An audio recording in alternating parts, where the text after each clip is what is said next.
Assalamualaikum warahmatullahi wabarakatuh. Selamat datang buat kalian semua yang mampir lagi ke channel Awas di Belakang. Gue ucapkan terima kasih kalian udah ngeklik video ini dan bersedia dengerin cerita horor di episode kali ini. Gue juga ucapkan terima kasih buat kalian yang udah jadi penonton dan pendengar setia channel Awas di Belakang ini. Semoga amal kebaikan kalian dibalas oleh Allah Subhanahu wa Ta'ala. Gimana kabarnya kawan-kawan semua, sobat Awas semua? Semoga kita dalam lindungan Allah Subhanahu wa Ta'ala, dimudahkan rezekinya, dimudahkan juga urusannya, dan juga kita selalu diberi kesehatan. Amin amin ya robbal alamin. Di episode ke-40, cerita ke-40 di channel Awas di Belakang ini bakal menyajikan cerita dari seseorang yang bernama Wandi, yang dia nyeritain waktu dia iseng-iseng eksplorasi ke tempat angker dan terinspirasi dari salah satu acara yang dulu sempat viral, yang mungkin kalian juga tahu acaranya namanya Dunia Lain.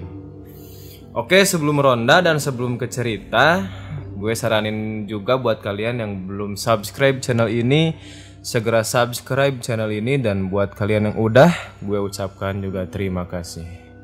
Kita langsung ke ceritanya. Tahun 2003, waktu itu lagi gencar-gencarnya atau viral mungkinnya kalau sekarang, viral tentang acara uji nyali. Setiap kaula muda mungkin dulu pengen uji nyali ke tempat angker, ya sekedar main-main atau apa gitu kan. Salah satunya juga dirasain sama yang namanya Wandi ini. Jadi waktu itu dia niat pengen ngelaksanain eksplorasi kecil-kecilan lah ke tempat angker dan berniat buat uji nyali di sana. Wandi berniat pengen ngadain uji nyalinya itu ngajak ketiga temennya, ada Deden, ada Jaja, dan juga ada Tito. Nah kebetulan Tito ini salah satu teman dari Wandi yang punya penyakit bawaan, penyakit paru-paru, yang nanti ketika dia eksplorasi Tito ini mengalami sesuatu lah di sana. Ketika itu ya Wandi udah ada pemikiran begitu, pengen ngajak ketiga temennya itu buat eksplorasi.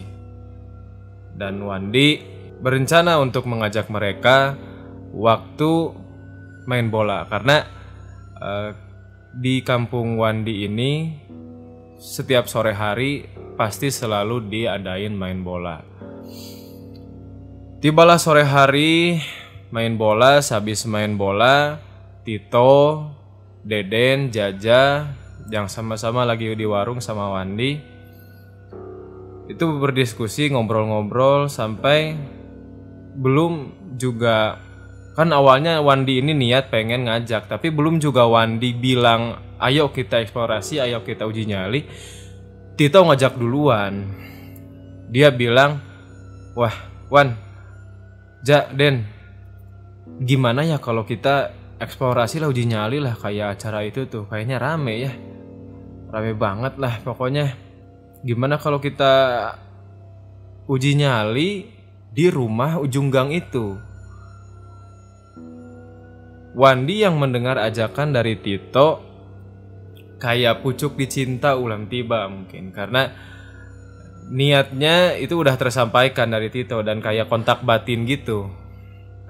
Oke, akhirnya mereka setuju, dan memang Wandi ini pun pengen uji nyali di rumah kosong itu, rumah di ujung gang.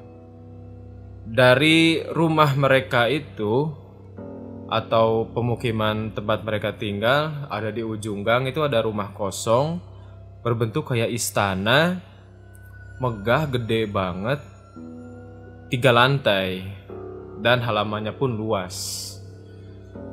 Oke, kapan? Kata Jaja. Kapan, Tok? Ya Malam Jumat lah. Dah, malam Jumat. Wandi sama Deden kaget. Kok diadainnya malam Jumat? Karena mitos dulu kan, gak tahu sekarang mungkin masih. Dulu kalau malam Jumat kan istilahnya identik dengan yang namanya angker-angker gitu.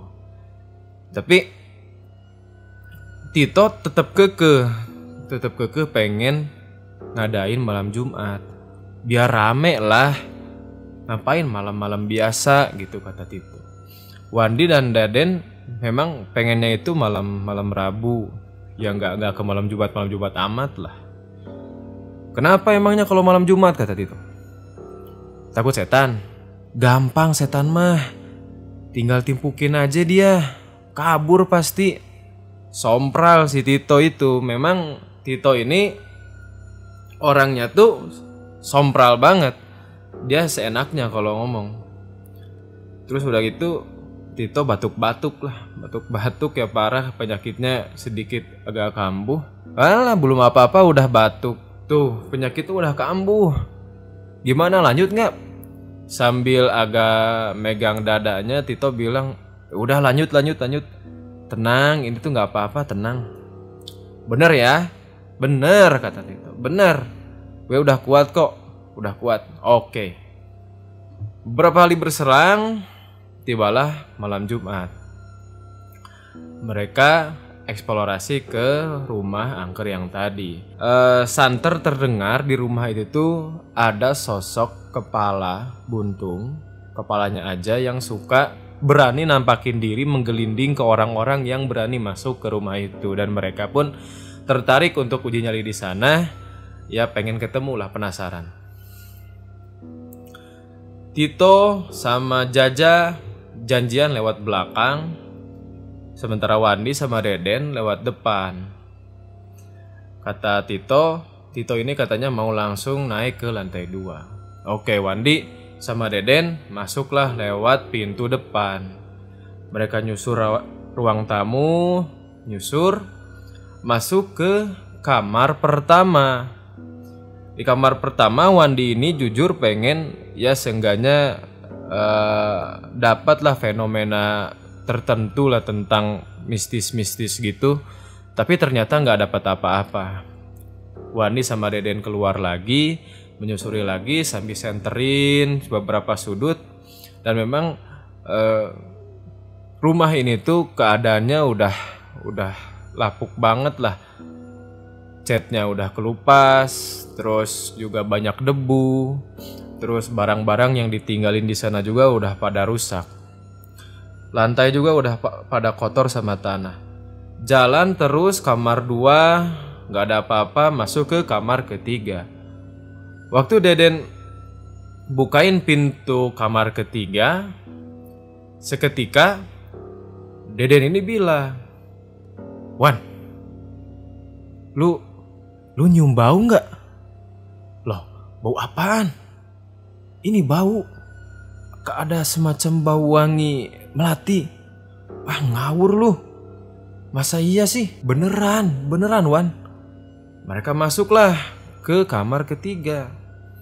Dan ternyata benar, ketika masuk Wandi ke kamar ketiga dan masuk lebih dalam, apa yang dikatakan sama Deden ini benar adanya. Kalau Wandi ternyata nyium sesuatu kayak melati atau parfum melati begitu yang menyeruak masuk ke dalam hidungnya. Iya nih Den, bau amat ya. Wangi, maksudnya wangi amat ya. Dari mana ya ini sumbernya? Ya gue juga nggak tahu, kata Deden. Wandi ini langsung inisiatif lah buat nyari. Lah memang penasaran kan, siapa tahu ada yang nyimpan parfum melati atau ada pohon melati. Tapi siapa yang memang mau nanam pohon melati atau nyimpan parfum melati di rumah kosong angker kayak gitu? Nyari. Fokus Wandi langsung terbuyarkan oleh teriakan Tito dari atas. Tito teriak gini, "Halo, pada kemana nih? Sepi amat. Katanya angker." Sompra lagi lah di situ si Tito. Wandi sama Deden langsung pandang-pandangan. Ini gak bener anak nih, ini udah gak beres anak nih, kata Wandi gitu. Udah biarin aja lah, kata Deden. Ya udah dibiarin aja. Di kamar ketiga itu Wandi nggak nemuin apapun dari sumber wewangian itu. Akhirnya mereka berdua keluar kamar. Setelah keluar kamar, baunya itu hilang, berganti bau apek dari rumah yang udah lama ditinggalin. Berarti bau itu memang bau yang mistis. Begitu. Lanjutlah eksplorasi ke dapur. Memang mereka ini lagi nyari tempat lah buat uji nyali pantasnya di mana. Wandi udah punya ide buat uji nyali di kamar ketiga, tapi mereka masih penasaran, keluar kamar, masuklah ke dapur. Nah, baru masuk ke ruangan dapur, di atas ada yang teriak lagi. Wah! Langsung agak batuk-batuk gitu.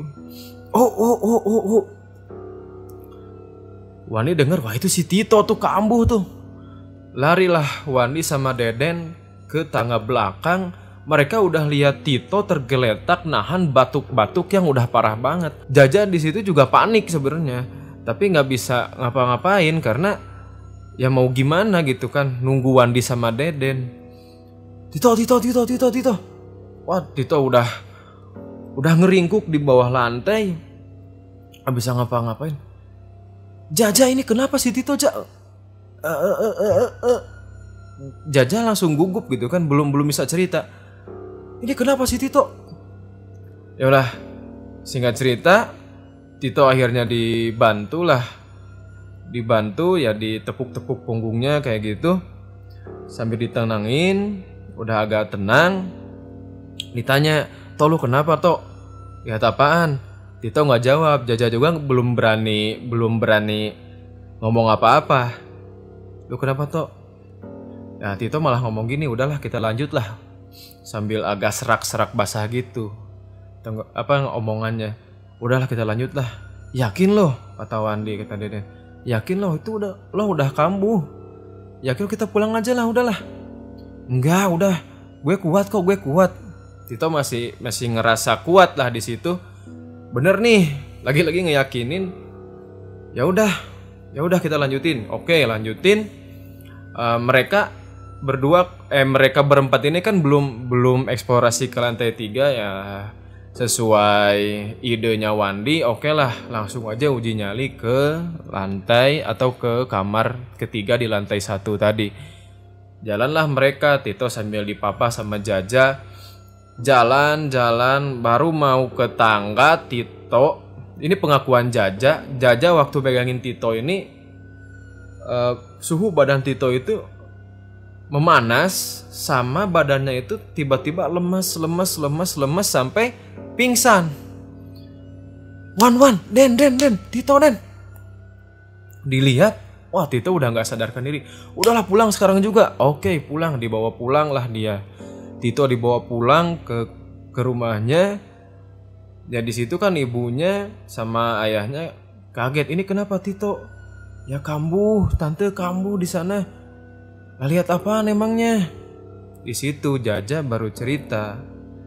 Yang awalnya nggak bisa cerita apa-apa, langsunglah di sana Jaja bilang kalau penyakitnya Tito ini kambuh ketika Tito dobrak pintu kamar kayak kamar anak-anak. Waktu didobrak, kayak lihat sesuatu, langsung teriak, kayak kaget gitu. Langsunglah penyakitnya kambuh. "Oh gitu ya," kata ibunya Tito. Ya dia nggak terlalu mempersalahkan karena memang bukan salah ketiga orang ini juga. Karena memang Tito ini juga sebenarnya udah bilang lah ke ibu bapaknya dan dibolehin. Diobatin lah Tito. Akhirnya sembuh. Terus beberapa hari berselang, Wandi dapat kabar kalau kondisinya Tito ini tiba-tiba drop lagi sampai Tito pun dibawa keluar kota buat berobat, buat dilakukan pengobatan, tapi kondisinya terus memburuk. Terus Tito akhirnya meninggal dunia. Diagnosanya sih Tito itu gagal jantung dan ada beberapa penyakit di paru-parunya. Wandi, Deden sama Jaja baru tahu kalau Tito ini punya penyakit dari jantungnya, karena yang mereka tahu selama ini penyakit itu cuma di paru-paru. Nah, disinilah awal dari huru-hara di kampung sana. Jadi setelah Tito itu meninggal, beberapa hari kemudian santerlah terdengar di warga sekitar rumah kosong itu, atau yang lewat atau yang sekedar ya ngambil rumput dan apapun lah di sana, sering dengar suara dobrakan pintu sama suara batuk-batuk tanpa wujud. Deden yang dengar kabar itu bilang kan ke Wandi, "Wan, jangan-jangan itu si Tito, Wan." "Hus, ngawur lo, Den. Gak mungkin lah orang meninggal hidup lagi, gak mungkin lah orang yang udah mati jadi hantu. Kalau gitu mah gue takut lah mati. Ngapain juga hidup kalau matinya ujung-ujungnya jadi hantu," kata Wandi kayak gitu. "Ya siapa tahu aja, Wan," kata Deden. "Gak, gue gak percaya itu pasti jin, itu enggak lah." Terus beberapa berselang, ada nih ceritanya, ada beberapa orang remaja yang mungkin juga terinspirasi dari acara itu Uji Nyali di sana. Dapat kabar ada remaja putri, kita sebut aja namanya Nina. Remaja putri si Nina ini kesurupan.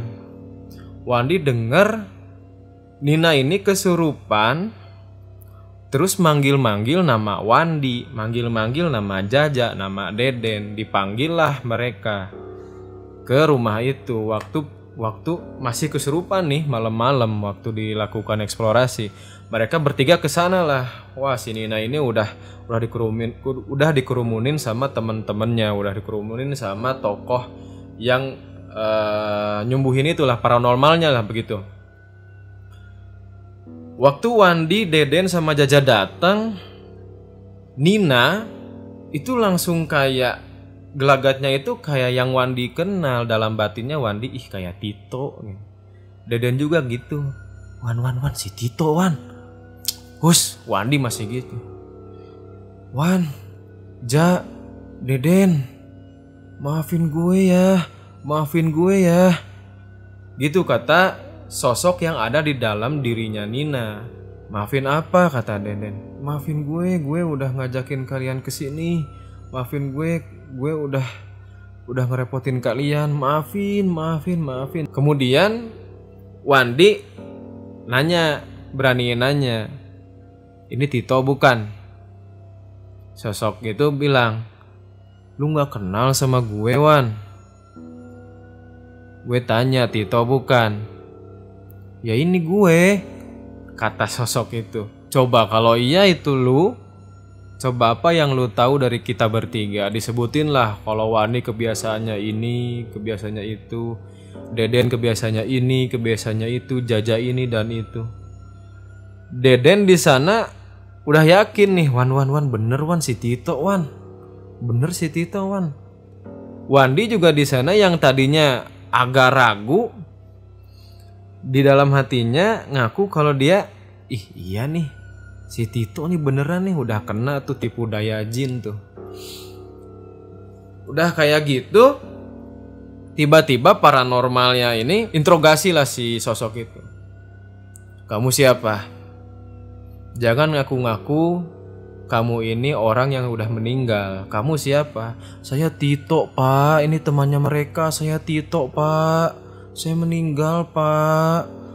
Saya di sini ngelihat." Menurut pengakuan sosok yang ada di dalam diri Nina, Tito ini waktu dobrak pintu dia lihat ada kepala yang gelinding di lantai di kamar itu dan senyumnya itu menyeringai ke arah dia. Yang makanya Tito itu kaget, terus penyakitnya tiba-tiba kambuh. Gak mungkin, kamu gak mungkin orang yang udah meninggal. Siapa kamu? Terus diinterogasi sama paranormalnya begitu. Siapa kamu? Tito, Pak, Tito. Terus aja diinterogasi. Wandi yang tadinya udah yakin, udah agak-agak yakin, dia langsung ragu lagi. Wah, gak mungkin ini si Tito nih, gak mungkin nih. Dia langsung bantuin tuh interogasi si paranormal itu. Siapa lo? Ngaku lo. Lo ngaku lo, siapa lo? Tuh penghuni sini bukan? Udah beberapa lama interogasi, barulah sosok itu pertama diem sebentar, terus kepalanya tuh gerak gini, dan dia menyeringai. Kok kalian tahu sih? Dalam batin Wandi, Jaja, sama Deden itu ngerasa kalau sosok yang ada di dalam diri Nina berubah, yang awalnya kayak Wandi jadi sosok lain yang entah itu apa. Akhirnya ya udah disembuhin, Nina sembuh dan mereka semua pulang. Beberapa minggu berselang, rasa penasaran Wandi ini belum juga habis ternyata. Dia mau ngadain lagi uji nyali, tapi waktu itu nggak malam Jumat. Sesuai rencananya semula malam Rebo, dia ngajak Jaja dan Deden. Oke lah, katanya nggak usah eksplorasi dulu, tapi langsung uji nyali lagi. Langsung uji nyali aja. Oke lah, langsung uji nyali. Nah, uji nyali mereka itu dilakukan serentak. Wandi di kamar ketiga, Deden di kamar kedua, Jaja di kamar yang Tito lihat ada kepala itu, di kamar anak kecil yang ada di lantai 2. Mereka uji nyali sekitar 15 menit, tapi nggak ada apa-apa ternyata. Kecuali Wandi yang ngaku dia itu nyium lagi bau wewangian melati yang semula dia cium waktu eksplorasi pertama sama Tito. Selama 15 menit itu wanginya itu terus ada sampai dia keluar kamar ketiga, wangi itu baru hilang. Keluarlah mereka, pulanglah, tadinya niatnya mau pulang. Pas mau pulang, gak sengaja Jaja ngarahin senternya, karena mungkin ngerasa ada sesuatu, ngarahin senternya ke balkon lantai 2. Terus, loh, Tito. Ya otomatis Wandi sama Deden juga kan ngelihat, langsung nengok. Mereka bertiga lihat di atas balkonnya itu ada satu sosok yang berdiri, laki-laki, persis kayak Tito. Tapi setelah lama kelamaan diliatin, sosok itu kepalanya itu malah makin miring,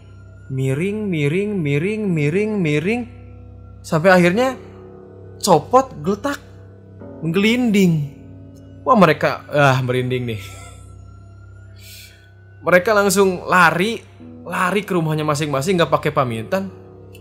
Udahlah, akhirnya kapok, dan laporlah mereka bertiga ke tetua setempat atau ke aparat daerah setempat, supaya itu rumah dibagusin lah, rumah itu dijual atau dinetralisir lah. Akhirnya ya ternyata aparat setempat itu bilang, memang rumah itu tuh udah ada yang beli dan memang udah mau direnovasi dan lain sebagainya. Oh, alhamdulillah nih, kata Wandi.